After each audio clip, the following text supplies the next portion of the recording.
Hey guys, we got a lot of interesting developments today.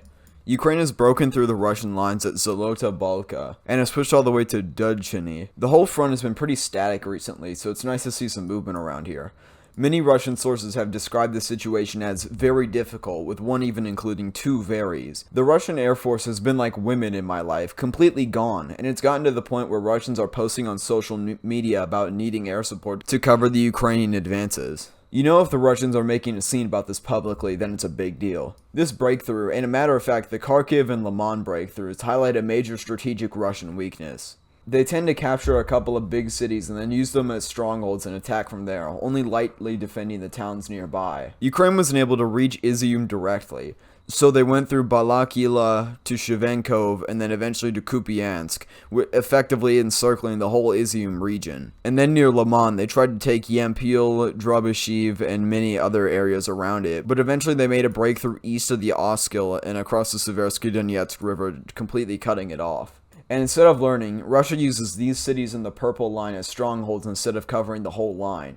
And as a result of this, Ukraine has punched deep into Russian lines. And it's looking like they could continue and possibly liberate the whole region. Russians have been reporting that they haven't been able to establish a new front line here, saying that all of the lines of defense have been broken. Ukraine will probably try to advance on Berislav, and attempt to encircle the whole right half of the front. The Kherson front has been pretty static, but that's mostly because the Russian defense on the front line was really strong. But now Ukraine has poked a gap in their lines, and this gap could quickly become as big as my list of relationship failures.